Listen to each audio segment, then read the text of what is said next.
नाशिक खबर न्यूज, जनतेचे हक्काचे व्यासपीठ।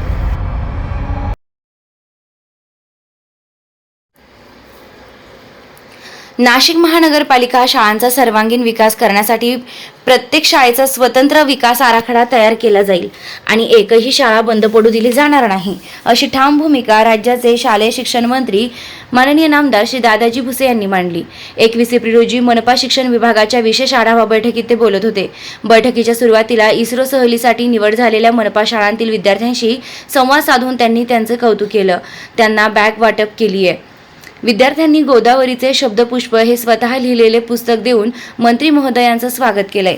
यावेळी प्रशासनाधिकारी डॉक्टर मीता चौधरी यांनी शिक्षण विभागाच्या विविध नाविन्यपूर्ण उपक्रमांची माहिती दिली। मनपा शाळांची पटसंख्या 40,000वरून 29,000वर घसरल्याबद्दल चिंता व्यक्त करत ती पुन्हा 40,000च्या पुढे नेण्यासाठी शिक्षक, अधिकारी आणि लोकप्रतिनिधींनी एकत्रित प्रयत्न करावेत, असे आवाहन दादाजी भुसे यांनी केलंय। शाळा बंद करून इमारतींचा इतर वापर करण्याची प्रवृत्ती थांबवावी, तसेच प्रत्येक शाळेचा स्वतंत्र विकास आराखडा तयार करून गरजेनुसार नवीन शाळा व वर्गांसाठी प्रस्ताव मंत्रालयात सादर केल्यास तात्काळ मंजुरी दिली जाईल, असंही त्यांनी स्पष्ट केलंय। शाळांमध्ये विद्यार्थ्यांसाठी स्वच्छतागृह, आवश्यक पायाभूत सुविधा उपलब्ध करून देण्यासाठी लोकसहभाग आणि CSR निधींचा वापर करण्याचे निर्देश देण्यात आले।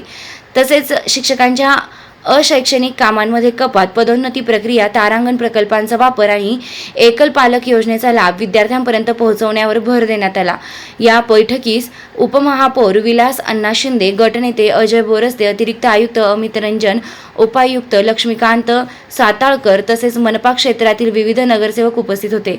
विद्यार्थ्यांना दैवत मानून शिक्षक आणि लोकप्रतिनिधींनी काम करावे। शाळा प्रवेशोत्सव हा लोकसहभागातून एक वेगळा सोहळा म्हणून साजरा व्हावा, असे आवाहन करून मंत्री दादाजी भुसे यांनी बैठकीचा समारोप केला।